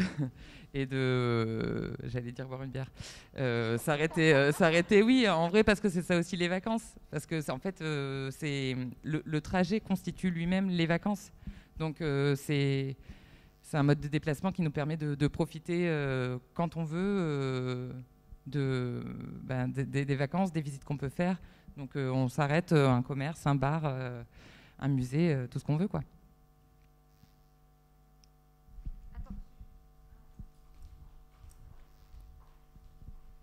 Quand tu t'arrêtes dans une ville ou un village que tu veux visiter, tu fais quoi de ton vélo? Parce qu'en fait, tu as ta vie sur ton vélo, un peu quand même, et tu le mets où? Est-ce qu'il y a des emplacements spécifiques ou est-ce que totale confiance avec les gens? Bon, voilà, c'est un peu ma grande question sur ce point. Alors, si c'est une course à faire, qu'on est plusieurs, on peut être un à se déplacer. Il est possible d'avoir une personne qui garde les vélos, donc ça c'est très facile. Quand on s'arrête en terrasse, c'est très facile d'avoir le vélo à vue. Après, on y pense forcément quand on voyage seul à vélo et quand on est dans un supermarché, mais alors le GPS je ne laisse pas sur le vélo, hein, mais les gens sont respectueux et fouillent pas les sacoches en général. Moi, c'est ce que j'ai vu de mon expérience, c'est ce que j'ai vu quand je vois des vélos aussi chargés de sacoches. On a l'air vachement sympathique quand on est avec notre vélo chargé comme ça, donc je pense que c'est vrai que ça joue aussi. Merci, parce que c'était super clair et on prendra d'autres questions tout à l'heure, hein, si vous en avez, évidemment. Ça peut mûrir toutes vos questions. Je voulais te poser la question de choisir son équipement. Tu as parlé des grandes marques qui font fabriquer au bout du monde, mais il y a aussi des alternatives et je trouve que c'est chouette qu'on en dise un mot. Oui, bien sûr. Oui, du coup, moi, c'est vrai que je suis équipé que par des artisans ouais, il y a effectivement des personnes qui fabriquent de la sacoche de manière artisanale. Ça existe à Bordeaux, ça existe dans plein de villes. Là, à Saint-Michel, il y a l'atelier Rebier qui fait de la sacoche artisanale, sur mesure si on veut. Et si on décide... alors, ça peut coûter plus cher forcément que des choses qui sont fabriquées en série, mais c'est plus durable comme comportement. C'est un choix aussi de faire vivre l'artisanat local. Donc, c'est possible aussi d'avoir cette alternative aux grandes... Oui, c'est Atelier Rebier. R-E-B-I-E. Bière à l'envers. C'est bière à l'envers, c'est facile de s'en souvenir comme ça. J'ai trahi. Merci beaucoup Anaïs. On a parlé vélo. J'aimerais qu'on parle du train. Donc on va faire repartir le micro tout au bout. Lui aussi voyage, hein, il n'y a pas de raison. Pourquoi c'est bien de voyager en train? Est-ce que tu peux nous parler de l'impact du train comparé aux autres modes de transport, s'il te plaît? Oui. En fait, on parle de train, déjà on peut parler d'énergie. Parce que moi, il y a un truc qui m'horripile quand je l'entends, c'est l'énergie verte. J'aime pas ça. La seule énergie verte, c'est l'énergie qu'on consomme pas. Et en fait, voilà, pour parler du train, qu'est-ce que je pourrais dire? C'est déjà il y a l'aspect quelle énergie on utilise. Donc c'est vrai que plus on va sortir du pétrole et moins on va être sur des énergies carbonées, mieux c'est. Donc c'est vrai qu'en France, on a l'avantage. Alors il peut y avoir un débat, mais c'est vrai que moi je considère que c'est un avantage. On est énergie électrique à 90% décarbonée, soit par du nucléaire à 70%, soit par de l'hydraulique à 20%. Donc du coup, c'est vrai qu'on a un taux de CO2 rejeté par le train qui est assez bas. Après, au-delà de ça, même au-delà de cet aspect-là, si on considère toute énergie confondue, c'est aussi quelque chose... le train, c'est un moyen frugal. C'est quelque chose, en fait, il y a peu de frottement par rapport à la route. Dans les premiers documents aide-voie, des premiers cheminots, on indiquait qu'un homme seul pouvait pousser un wagon de 15 tonnes. Il pouvait le mettre en mouvement. Alors essayer de mettre un bus en mouvement tout seul, ça ne va pas marcher. J'ai la chance de faire des tournées cabines, donc c'est assez sympathique dans mes missions. Je vois les conducteurs couper la traction et laisser glisser le train sur 10 km. On est parti à 140, on arrive, on est à 120 km/h. Et il n'a rien touché. C'est ça l'avantage du train. Et alors ce qui m'énerve le plus, c'est le côté décarboné, l'aviation, l'énergie verte. L'aviation, c'est sans commune mesure. À un moment donné, il faut le faire voler. C'est pareil, vous jouez au bowling, faites rouler la boule. S'il faut décagner les quilles au fond en la jetant et sans que ça touche et juste que ça atterrisse sur les quilles, c'est plus du tout la même force que vous devez mettre. Voilà, donc c'est exactement... c'est rappelé par des manières basiques qu'à un moment donné, le train, c'est le système de transport. Alors, en dehors du vélo, ça c'est encore un autre... c'est pas plus la même catégorie ou la marche, mais c'est le moyen le plus efficace énergétiquement pour faire une distance, pour parcourir un point de A à B, quoi. Et on parlait aussi, en préparant cette table ronde, de l'emprise au sol, qui est aussi le deuxième aspect, c'est qu'on est sur des infrastructures qui datent, qui sont complètement intégrées et qui ont un impact environnemental, et même au contraire, qui ont un impact quasiment positif. Je le constate de plus en plus dans mes missions. Alors déjà, c'est une emprise au sol assez faible.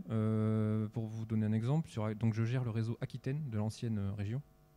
Le réseau Aquitaine, c'est 2200 hectares. L'aéroport Bordeaux-Mérignac, c'est 850 hectares. Pour donner un ordre d'idée.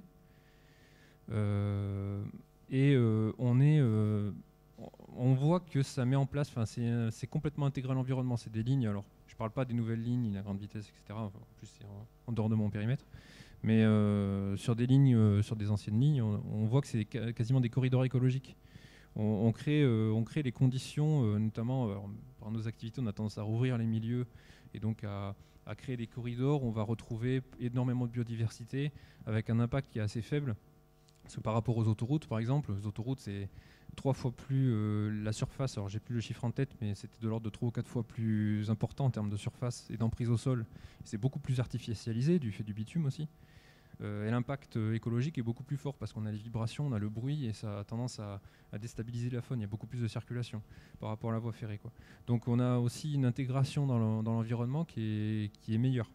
Et là, tout l'enjeu, ça va être de voir comment on peut utiliser, toujours dans cet aspect frugal, utiliser le plus possible ces infrastructures-là, quoi. Voilà. C'est le sujet de RICOP notamment, de relancer du service et de créer du train sur une infrastructure qui existe, qui a déjà été faite, donc son impact il est déjà réel. Donc comment on peut minimiser l'impact en augmentant le nombre de circulations sur cette infrastructure. Et dans ce qu'on disait aussi, c'est que dans la création de ce réseau avec RailCop, il y a aussi vraiment l'envie d'y associer plein d'alternatives des territoires. Est-ce que tu peux nous expliquer un peu cette démarche? Parce que finalement, ça va au-delà du train. En fait, ce qui est super intéressant, c'est qu'on est dans une démarche sociale et collective.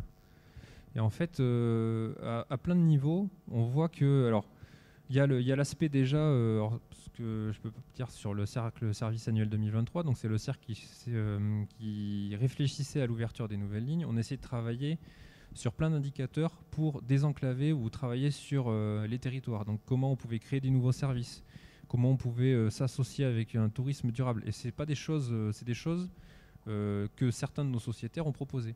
Donc on s'est rapproché des véloroutes, on a regardé les sentiers de grande randonnée, on a regardé la création de nouveaux services, le niveau de correspondance. On a essayé de travailler sur toutes ces hypothèses-là. Et après, il y a tout le cercle aussi très réinventé, ou le cercle qui travaille sur les services. Et eux, c'est vraiment une implantation dans le territoire, ou comment aller chercher, par exemple, pour la restauration, faire en sorte que ce soit des restaurateurs locaux qui amènent les plateaux repas dans le train. Donc il y a un avitaillement en gare et on vienne, plutôt que de faire venir de je sais pas où, des denrées avitaillées sous plastique. Voilà. Donc c'est toute cette logique-là où on essaye de trouver des synergies. Et ce qui est génial, c'est que c'est une volonté de chacun. En fait, c'est chaque sociétaire, chaque citoyen a envie d'apporter sa pierre, et on arrive à trouver des choses assez sympas comme ça. Et on m'a parlé aussi du voyage de patrimoine ferroviaire. Est-ce que tu peux nous expliquer un peu ce concept? En fait, c'est déjà voyager en chemin de fer, ou notamment sur des lignes qui aujourd'hui sont en souffrance. Alors par exemple, voilà, tout à l'heure je crois qu'on va évoquer les conseils. Moi, le conseil que je vous donne, c'est aller en Lozère, prenez le train pour aller sur la ligne d'Écosse ou sur la ligne des Cévennes, parce que c'est des lignes qui ont besoin de voir passer des trains. C'est des éléments ultra importants du patrimoine. Enfin, sur la ligne d'Écosse, il y a le viaduc de Garby, par exemple, c'est une œuvre d'Eiffel, magnifique pont en fer pudelé, viaduc qui fait 300-400 mètres de portée. Magnifique. Et voilà, ça vaut le coup de prendre le train, d'aller le voir. Ça vaut le coup de s'arrêter à la gare d'à côté pour aller observer le viaduc en faisant une petite boucle à vélo. Voilà, mon avis, c'est le train contribue à découvrir le territoire différemment et à voir des choses qu'on ne verrait pas par ailleurs, quoi. Merci. Je vais te laisser passer le micro jusqu'à Benoît. Hop. C'est le bonheur d'avoir du minimalisme des micros. Je voulais quand même qu'on revienne sur le fait de la consommation collaborative. C'est un sujet qui a été très en poupe, qui a eu le vent en poupe. Est-ce qu'on peut réexpliquer ce qu'est la consommation collaborative et comment vous êtes ancré dans ce sujet avec ISCAPA? Très bien. Alors, nous, on est venu sur la création d'ISCAPA en partant de cette base-là. Puisque le tout premier principe, c'est que moi je voulais voyager en camping-car, et ceux que je voyais chez des loueurs professionnels, ils étaient toujours pareils, nus en termes d'équipement, et franchement ça donne pas envie. Alors que ceux qu'on voit à côté de chez soi et qui sont aménagés selon les goûts et les passions des uns et des autres, ceux-là ils me donnaient envie de partir avec, beaucoup beaucoup plus. Et après, si on enlève le coût, si on prend aussi en question le coût, on voit que ça peut se faire pour beaucoup moins cher. Donc la consommation collaborative, l'idée, c'est d'utiliser un maximum un bien qui a déjà été produit, qui est déjà existant, et de l'utiliser quand de toute façon il resterait à l'arrêt les 3/4 du temps. Donc sur ce principe-là, on se disait que c'était méga pertinent parce que ça allait dans le sens des intérêts du propriétaire qui amortit quelque chose qui lui coûte cher et qui est à l'arrêt plus de 95% du temps, dans l'intérêt du voyageur parce qu'il a accès à un moyen de locomotion beaucoup plus intéressant. Et puis dans l'intérêt de tous, parce que du coup, on fait plus tourner quelque chose qui a déjà été produit. Et effectivement, toute cette économie du partage, on est un tout petit maillon de ça, mais moi, là-bas, je suis vraiment allé dans ce service pour cette raison-là. Et quand on voyage en van ou caravane, comment c'est intégré justement? Enfin, je sais que c'est de plus en plus difficile de savoir où se garer, etc. Enfin, est-ce que les villes, les lieux sont accessibles? Comment ça s'intègre dans les collectivités, dans les villes? Ok. Le vrai discours ou le faux? Alors, Le vrai. Le vrai, puisqu'en fait, je fais partie d'un groupe justement avec tous les intervenants de l'industrie du véhicule de loisirs.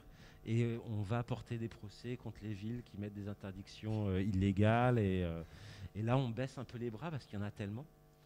Et on peut les comprendre parce qu'il y a de plus en plus de gens qui utilisent ce moyen de transport que, effectivement, après, pour certaines villes qui sont très, très attractives, ça va.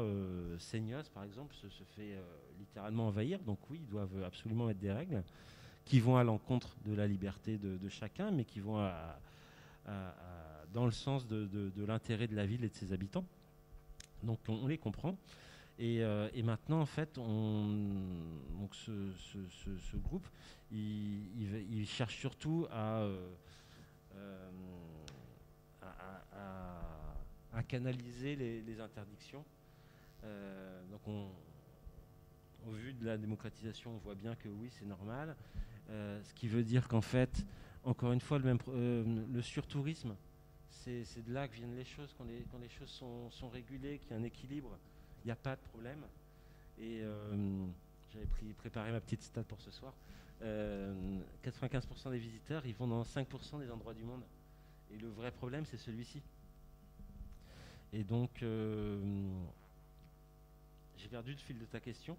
Mais au final, moi personnellement, je travaille beaucoup l'été, donc je ne voyage pas l'été. Mais si je devais voyager en été, j'irais surtout pas sur le bassin d'Arcachon, j'irais surtout pas dans le bassin méditerranéen près de la côte. Par contre, oui, j'irais carrément en Dordogne et encore en évitant les zones les plus touristiques. J'irais dans le Jura, j'étais plusieurs fois au Portugal en fait. Je dis que c'était pas très écolo d'y aller, mais je l'ai fait souvent. Et il y a plein d'endroits qui sont magnifiques là-bas, dans les zones qui sont loin de la côte. Il y a une ruralité qui est super belle en termes de patrimoine, etc. Et où on est tranquille, même en plein mois d'août. Et l'intérêt, c'est ça en fait. Est-ce que justement vous donnez des petits conseils de bien vivre ensemble et justement bien vivre avec les écosystèmes aux gens qui voyagent avec vous sur la gestion des déchets, comment se garer? Est-ce que vous leur donnez des petits tips pour effectivement pas laisser ces déchets là où je me suis garée ou des choses comme ça? Ouais, écoute, il y a un truc qu'on dit souvent qui est essayer de ne laisser derrière vous aucun autre souvenir que ceux que vous aurez en tête. Enfin, n'essayez pas de tâcher d'eux. Et après, bien entendu, même dans la mesure où il y a quand même, on a beaucoup de primo-locataires, 7 sur 10 à peu près, c'est leur première expérience. Donc oui, on se doit d'apporter ces conseils et cette éducation pour que les gens soient contents de leur voyage, que les gens des villes qu'ils ont traversées soient contents de les avoir vus passer, et parce que tout ça fait une boucle. Merci beaucoup. Je vois que l'heure avance et qu'on a encore plein de choses à dire. On va passer le micro jusqu'à Marie-Pierre, s'il te plaît. Et on va parler d'hébergement. Là, je pense qu'on a bien parlé de comment on se déplace. On y reviendra si vous avez quelques questions à la fin. Mais maintenant, où est-ce qu'on loge? Alors, on a un petit peu déjà abordé tout à l'heure la question de l'hébergement alternatif. Sur votre plateforme WeGo Greener, qu'est-ce qu'on peut trouver comme type d'hébergement? Parce que forcément, on dit truc écolo, on pense à une yourte avec toilette sèche sur le côté, mais j'imagine qu'il y a une grande diversité en fait. La bonne nouvelle, c'est qu'en fait, il y en a pour tous les goûts, tous les budgets, tous les moments de vie. On peut effectivement se dire qu'on a envie de tenter l'aventure un peu minimaliste et trouver une tiny house en plein cœur d'une ferme ou sur des vignobles, par exemple à Saint-Émilion. On peut très bien se dire que c'est nos 10 ans de mariage et avoir envie d'une suite confort dans un hôtel responsable. Et on peut aussi très bien se dire que c'est les cousinades et on est une vingtaine ou une trentaine ou une quarantaine et on a envie de se retrouver effectivement en grand nombre en plein milieu de nulle part finalement. Donc vraiment, il y en a pour tous les goûts, tous les budgets, tous les moments de vie. Vraiment, principalement, je vous le disais tout à l'heure, 99% des établissements sont en pleine campagne.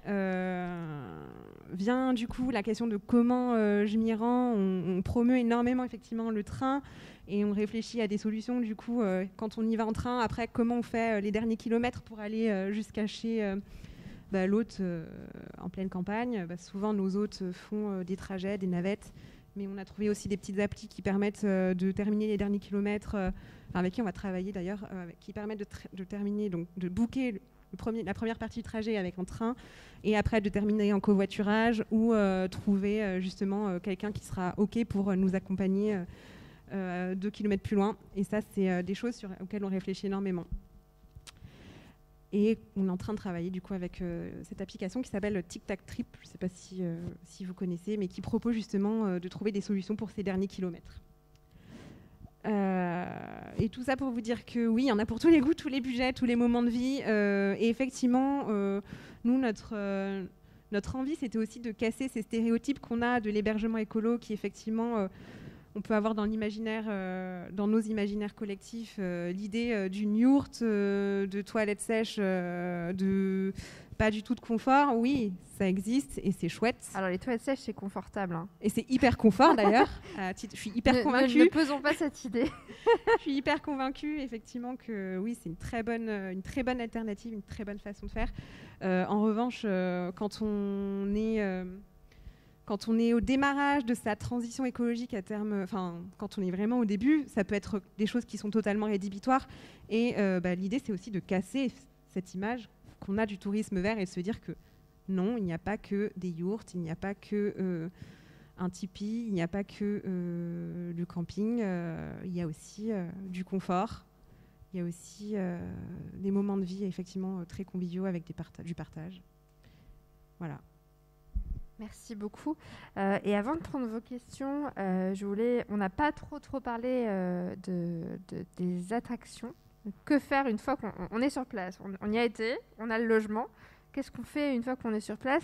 Et je voulais notamment parler de comment on peut découvrir une région autrement. Quelles sont un peu les alternatives aux attractions un peu classiques? Comment on va tester par le woofing ou par plein de choses? Julie, je pense que c'est pour toi. C'est mon moment. C'est ton moment. Et on parlera de staycation. Ouais, staycation, partir en vacances en restant chez soi.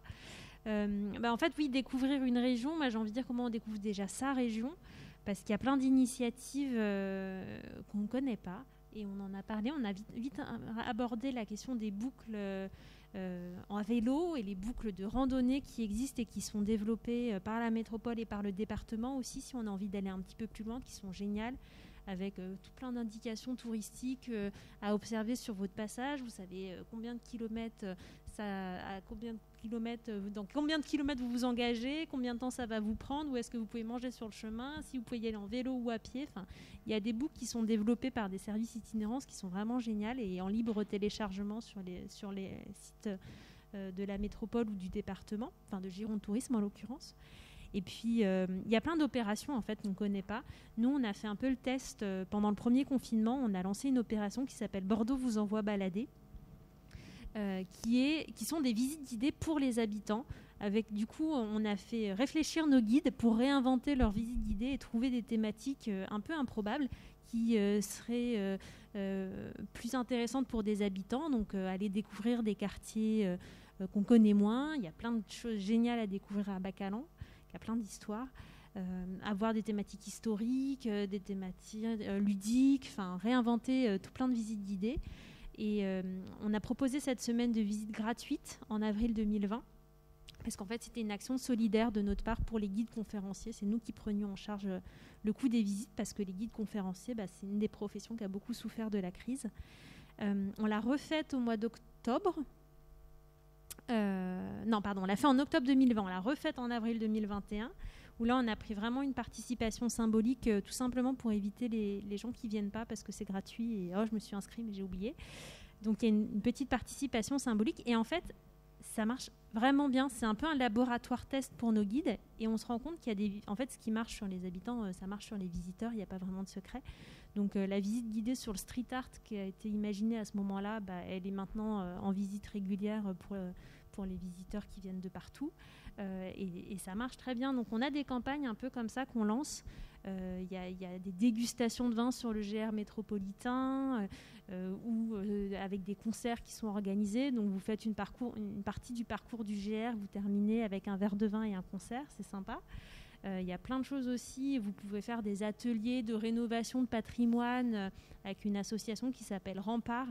Et ils ont plein de chantiers de rénovation de patrimoine en Gironde et vous pouvez aller participer une journée là-dessus. En fait, c'est comment est-ce qu'on vit ce qu'on appelle maintenant, le mot à la mode, des micro-aventures. Alors, certains d'entre vous connaissent peut-être Chiloé qui développe des parcours. Nous, on est en train d'essayer d'en développer, on est en train d'en développer sur la métropole. Donc, comment est-ce que vous partez vraiment à l'aventure à côté de chez vous, sur votre week-end, avec votre tante ou autre. Et donc, voilà, il y a énormément de choses qui existent. Et séquence autopromo. Nous, on a un site qui s'appelle Un air de Bordeaux, qui est vraiment destiné aux résidents, avec une offre nature, une offre culture, et on imagine tout plein de parcours avec enfants, sans enfants, quand votre belle famille vient de l'autre bout de la France, que faire, où les amener, quels parcours originaux. Enfin, il y a plein d'idées à piocher, et c'est un beau support. Je crois qu'il y a une nouvelle personne qui est en train de consulter ce site. La promotion marche bien. Merci pour tout ça. Et j'aimerais vous proposer à vous de prendre la parole. Hein. Je pense que j'ai posé assez de questions comme ça. À vous de jouer. Alors, qui lance la première? Généralement, c'est la première, la plus difficile. Après ça, attends le micro. Je veux bien que tu redonnes le nom de l'asso qui permet de revaloriser le patrimoine. Ouais. C'est les Remparts. Donc ils ont 3 chantiers en ce moment. Il y a une rénovation d'un moulin, il y a 2 rénovations de châteaux. J'ai regardé avant de venir, je ne connais pas ça par cœur. Mais il y a 3. Ça existe depuis 40 ans, cette association. Et vous pouvez prendre une journée pour aller faire un chantier collaboratif et participer à la rénovation du patrimoine. Les Remparts, du coup.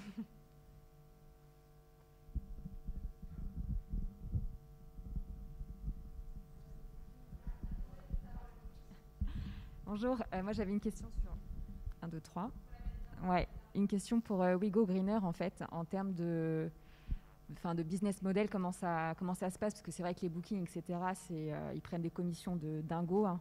Donc voilà, comment ça se passe en termes de partenariat avec les hébergeurs. On a voulu construire un business model qui soit fair. Et donc, on est sur une commission qui est effectivement 2 fois inférieure aux grands acteurs type Booking. Très honnêtement, ce n'est pas une commission qui nous permet de vivre. En revanche, on développe du coup des business models qui sont complémentaires, notamment en travaillant en partenariat avec des territoires et des destinations, justement pour promouvoir des initiatives qui vont être durables et responsables et pour proposer du coup à nos voyageurs, comme le fait Julie ce soir, de pouvoir proposer à nos voyageurs « Ok, j'ai réservé mon hébergement éco-responsable, après qu'est-ce que je fais sur place ?» C'est justement ces destinations qui nous aident à construire des parcours un peu sur mesure. Voilà.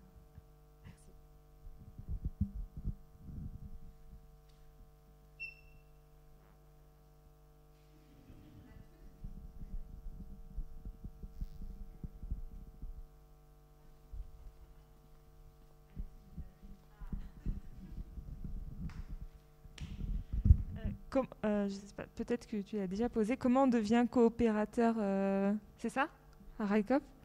Combien ça coûte? Comment ça marche? Sociétaire. Sociétaire. Mais oui, mais coopérateur du coup aussi. Donc en fait, sociétaire de RICOP, donc il faut prendre une part sociale. Enfin, on peut en prendre une ou plusieurs. Hein. Donc la part sociale est à 100 €. Alors toutes les informations sont sur le site RICOP.fr et il me semble qu'ils sont passés par un prestataire parce qu'auparavant en fait il y avait un formulaire à remplir sur le site et maintenant il me semble que c'est un prestataire, une levée de fonds, je crois que c'est Lita, ça s'appelle. Je l'ai fait hier, c'est ça, lita.co et dans la journée c'est facile. Super.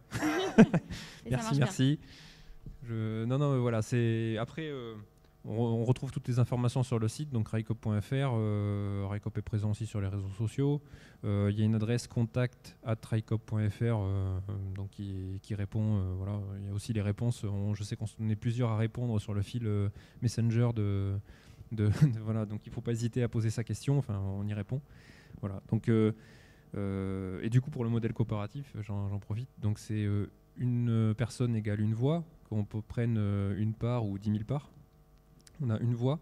Dans le collège personnes physiques, alors après il y a un collège personnes morales pour les entreprises, un collège collectivité, un collège salarié et partenaires techniques. Donc, partenaires techniques, ça peut être des banques, SNCF Réseau, bon, ils ne sont pas sociétaires mais ça pourrait. Enfin voilà, ce genre de choses.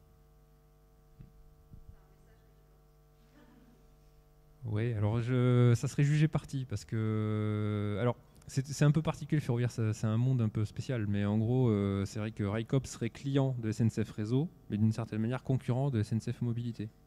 Donc il y a un côté un peu ambivalent. On a tendance à dire la SNCF, mais la SNCF c'est énorme. Et il faut bien différencier SNCF Voyage, le fret, enfin tout ce qui est transporteur, de l'infrastructure. L'infrastructure, c'est un domaine de l'État, c'est 100%, c'est l'État, quoi. On est en monopole de fait, puisqu'on gère le patrimoine de l'État. Et on n'est pas encore vendu comme les autoroutes. Pas encore.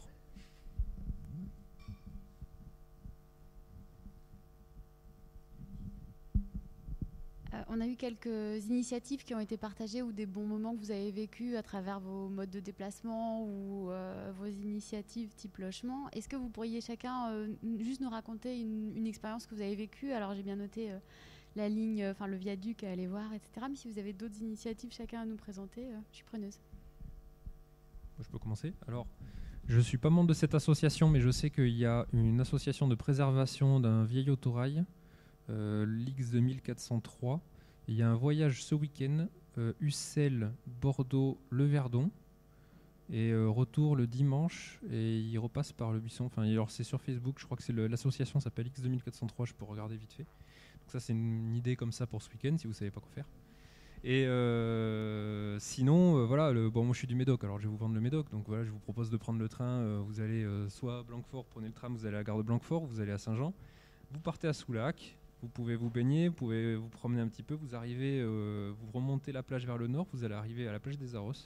Donc il y a les anciennes piscines, on appelle ça. Donc c'est les protections contre l'érosion. Et derrière, il y a un petit train qui s'appelle le PGVS. C'est une petite draisine, ça vous amène à Pointe-de-Grave. Et de là, vous pouvez aller vous balader à Royan ou alors vous pouvez revenir en train et vous rentrez à Bordeaux comme ça. Donc ça vous fait un petit voyage super. En plus, alors j'ai la chance d'y aller. Alors ça fait partie de mes... Je me promène le bord des voies avec des écologues et des environnementalistes et c'est génial. Et donc demain, je suis dans le Nord-Médoc et je vais me régaler parce que c'est une grande place de migration et donc voilà, il y en a plein les yeux en termes d'oiseaux. Voilà. Donc voilà, ça c'est une petite idée de voyage. J'ai envie de vous dire, c'est hyper dur parce que nous, on n'est que frustrés du coup de voir autant de beaux endroits à découvrir, que ce soit de nouvelles zones géographiques dont on ignorait totalement l'existence, et en même temps des lieux vraiment spectaculaires de par et leur engagement environnemental et en même temps pour leur beauté et le cadre préservé qu'ils proposent. Mais si je devais vous donner, par exemple, un bon plan pour le week-end prochain, on a une réservation qui vient de s'annuler pour le Teche. C'est une destination qui est en fait hyper attractive et super du coup à faire en famille avec ses enfants parce qu'on a un parc ornithologique qui est incroyable à découvrir en famille et on pense tout de suite quand on veut aller sur le bassin par exemple, passer un moment au bord de l'eau, on pense tout de suite effectivement au bassin d'Arcachon, etc. Mais le Teche, c'est vraiment un endroit fabuleux. Alors si on est dans le Médoc, on peut prendre son vélo et puis profiter d'une nouvelle initiative que je trouve très intéressante qui s'appelle les bulles vertes et ça permet de visiter les châteaux viticoles à vélo et notamment qui permet de recharger les vélos électriques pour ceux qui le font en électrique. Donc je trouve ça super sympa et si on est dans le domaine viticole, alors eux ils sont pas à Médoc mais il y a des châteaux comme le château La Dauphine, pour le coup là c'est à Fronsac, qui propose des visites en biodynamie qui vous explique vraiment l'écosystème dans lequel sont installées les vignes, qu'est-ce que ça veut dire travailler en biodynamie, donc vraiment en symbiose avec son environnement naturel et découvrir ces nouvelles méthodes de travail. En fait, on ne le sait pas beaucoup, mais les vignerons bordelais ils sont très engagés dans le développement durable. On entend beaucoup parler des pesticides et des habitations qui sont proches, mais en fait, il y a 65% du vignoble qui est dans une démarche environnementale. Alors, il y en a qui sont plus ou moins critiquables, mais en tous les cas, il y a des châteaux comme le château La Dauphine. J'ai aucun intérêt dans le château La Dauphine, c'est pour le coup pas de la promo, mais qui font des trucs géniaux sur la préservation de la biodiversité sur leur domaine. Et ça donne lieu à des visites qui sont différentes. Vous n'allez pas faire la même visite que la dégustation traditionnelle dans un château viticole. Eh bien, moi, je vous emmène sur les routes. Et comme les possibilités sont infinies, je vais vous inviter à à choisir où vous posez, où vous serez sûr et certain que vous aurez votre endroit en pleine nature et surtout pas serré avec 50 véhicules sur une dalle de béton. C'est en général pas ce qu'on recherche quand on prend nos services. Du coup, pour ça, vous avez France Passion, qui est un réseau de 2300 agriculteurs et viticulteurs répartis en France. Vous achetez une carte 36 €, ou alors le véhicule que vous louez l'a déjà acheté, vous pouvez en bénéficier. Mais bon, la dépense est minime. Et à partir de là, vous vous inscrivez, vous réservez, et vous arrivez sur ces exploitations. Vous serez un maximum de 2 à 8 emplacements de véhicules. Et le principe, c'est que c'est gratuit. Par contre, il n'y a pas d'obligation, mais le système est quand même celui-ci. Vous êtes encouragé à, si vous allez chez un maraîcher, à aller lui acheter quelques légumes. Si c'est un viticulteur, à goûter sa production. Ça encourage le contact avec l'agriculteur, donc la découverte de quelqu'un qui vit dans la région. Et du coup, c'est hyper sympa. Et c'est des beaux endroits. Et également, il y a une application, c'est français, et ça cartonne partout dans le monde. Ça s'appelle Park Fortnite avec un 4. Et ça vous ouvre un nombre incalculable d'endroits où stationner. Il est 5 heures. Tiens, qu'est-ce qu'on fait ce soir? Boum, on appuie là et vous avez toutes les possibilités qui s'activent autour de vous.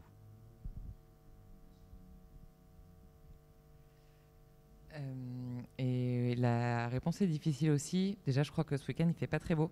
Donc, pour le vélo, c'est moins chouette. Mais on dit il n'y a que des mauvais équipements, je crois. Donc, il n'y a pas de mauvais cyclistes, il n'y a que des mauvais équipements. Donc, si on veut prendre son kawaii avec soi, on peut... Julie parlait on parlait des boucles sur Bordeaux Métropole, une carte du coup qui se télécharge ou qui est accessible sur papier. On a de quoi faire si vous avez besoin d'une carte papier à la maison du vélo à Bègles. Et si on décide de partir avec le train un peu plus loin que sur notre métropole, le département donc c'est Gironde Tourisme a sorti des chouettes cartes aussi de trajets vélo, de tracés. Si on ne veut pas prendre 4 ou 5 jours ou une semaine pour découvrir l'itinéraire complet à vélo, on peut faire des tronçons simplement et relier du coup les voies vertes avec le train. Voilà. Et c'est des cartes qui sont aussi disponibles chez Cycle et Manivelle si on veut, une carte papier avec soi et pas du téléchargement numérique. Voilà. Ah, pardon, à l'office de tourisme aussi, pardon. Oui, et sûrement aussi à Bordeaux, la maison du vélo du cours Pasteur, qui doit avoir ce type de support. Est-ce qu'il y a une dernière question? Ok. Non? Bon. Moi aussi, tiens, j'ai envie de vous donner une astuce voyage. Après tout, j'ai le droit. Il y a dans les pistes du coin, quand on est un peu débutant à vélo, il y a la piste Roger Lapévy qui est vraiment super chouette. Et moi qui n'étais pas une grande voyageuse à vélo, qui me donne envie de faire plus de vélo. Donc vraiment, je vous invite à la découvrir. Et à La Traîne, il y a la vraie gare, qui est une ancienne gare qui a été réhabilitée pour faire un café. Et il y a aussi une petite boutique, c'est vachement sympa. Donc voilà, sur le chemin. Donc, je vois des jeux qui se font. C'est à La Traîne, ouais. À La Traîne, donc vraiment, une fois que vous avez longé les quais tout le long, là, c'est super joli. Il y a des magnifiques propriétés sur la gauche. Ensuite, on passe les ronds-points et après, on arrive à La Traîne et il y a la vraie gare et c'est super chouette. C'est une belle étape. Donc, et après, vous pouvez continuer la piste jusqu'à Créon, voire même jusqu'à l'Entre-deux-Mers. Donc, c'est vachement chouette. Donc, une balade facile à faire en vélo aussi. On a comme habitude au jeudi de la transition de faire je vois Priscilla qui hoche la tête. Oui, on fait toujours la dernière question aux intervenants, qui est qu'est-ce que vous retenez de ce temps d'échange, ou une astuce, un truc là que vous voulez, avec lequel vous aimeriez qu'on reparte, en tout cas avec vous, que vous voulez livrer avant de partir, ou ce que vous avez retenu, un truc que vous avez appris, qui a été marquant. Voilà. La dernière petite info avant de se quitter. Non, qu'est-ce que je peux retenir? C'est déjà, on voit qu'il y a énormément de choses qui se font dans des sujets complètement divers. Donc c'est déjà agréable. Je pense qu'il y a énormément de synergie à trouver entre ces différentes choses. Et vraiment, en fait, ce qui me fait, les deux trucs auxquels j'ai pensé, c'est en fait comment avoir la connaissance de toutes ces choses, de ce qui se passe. Finalement, voilà, moi je fais attention à ce que je fais. Je suis quelqu'un qui essaye de pas trop prendre l'avion, de faire attention à ce que je consomme, mon alimentation. Et finalement, je connaissais pas aucun des concepts là qui sont à côté de moi, quoi. Et donc il y a ce premier sujet de comment on peut apprendre et connaître ces sujets-là. Puis après, c'est l'offre. C'est à un moment donné, créer l'offre, avoir une offre qui nous permette d'être un peu plus, de mieux prendre en compte les enjeux. Aujourd'hui, le problème, c'est même si on est super engagé, même si on a envie d'aller traverser la France, pour reparler du train, si on peut traverser la France en train, il y a des endroits où on ne pourra jamais y aller. C'est juste parce qu'il n'y a pas d'offre, il n'y a rien, et c'est tout l'enjeu, c'est tout ce qu'on essaye de faire à notre niveau. On partagera, je fais un petit regard à Priscilla qui s'occupe de la communication de la Maison Augustaine. On partagera bien sûr les infos pour aller voir vos différents sites, différentes plateformes pour pouvoir consulter toutes les offres que vous avez, dont RideCoop. Moi, dans la continuité du coup de ce que tu disais, je suis toujours aussi surprise et émerveillée de voir autant d'initiatives. Et effectivement, là maintenant, je pense qu'on est au moment où toutes ces initiatives vont pouvoir émerger parce que la conscience des voyageurs, la conscience de nous tous, en tout cas, c'est largement éveillée. Et je pense qu'effectivement, maintenant, ça va être l'heure de l'émergence. Malheureusement, on est un peu au pied du mur, quoi. Il n'y a qu'à voir un peu comment ça évolue. Et c'est vrai que la problématique gaz à effet de serre, c'est vraiment un sujet. Alors bon, je suis pas. Il a ses avantages et ses inconvénients, mais je me suis permis de regarder les cours aux mines de Monsieur Jancovici, qui est un ingénieur. Ça fait un peu peur, quoi. Quand on est ingénieur et un peu pragmatique, ça fait un peu flipper. Alors là, on part sur une deuxième conférence. Je ne sais pas si c'était prévu, mais effectivement, oui. Et d'ailleurs, j'y pense, mais on va aussi devoir faire évoluer nos pratiques parce qu'on va juste avoir trop chaud dans certains endroits où on avait l'habitude d'aller. Donc, il va y avoir aussi, j'imagine, une migration. On le voit déjà. Tout le monde part en Bretagne. Moi, la première, on part tous en Bretagne cet été parce qu'effectivement, on va aussi fuir. On va des migrants climatiques avant l'heure, quoi, les touristes. Moi, je me posais une question tout à l'heure quand on parlait combien ça coûte de voyager écolo. Je me suis dit, dans le fond, de quoi est-ce qu'on parle exactement? Qu'est-ce que c'est voyager écolo? Et quand j'écoute les différentes initiatives dont on a parlé, je trouve que c'est prendre son temps, souvent. Alors, ça ne veut pas dire qu'on ne va plus jamais prendre l'avion pour aller à l'autre bout du monde, découvrir d'autres cultures, parce qu'on a tous envie de découvrir, mais peut-être qu'on va rester plus longtemps et qu'on ira moins souvent, et qu'au lieu d'aller à l'autre bout du monde pour un déplacement pro, et de partir en week-end en prenant un avion à 20 € pour aller je ne sais pas où en Europe, on va partir à côté de chez nous, on va découvrir d'autres choses, on va prendre le temps aussi sur la façon dont on va voyager, le moyen de transport qu'on va utiliser. Et moi, c'est ce que je retiens un peu des échanges. Merci. Effectivement, c'est un vrai enjeu et qu'on peut aussi faire évoluer dans nos pratiques professionnelles. Donc, comment on libère du temps et comment on travaille autrement. Je pense qu'on pourrait faire une conférence sur le rapport au temps. Je vais rebondir sur ce que tu dis, puisqu'effectivement, le but du jeu, c'est peut-être moins de avoir vu ou avoir fait telle destination, connaître telle destination, plutôt que finalement passer des vrais moments, peut-être en évitant, en ne collectionnant pas les références connues, mais en collectionnant les moments de qualité. Et peut-être que le vrai bon voyage, en fait, c'est celui-ci.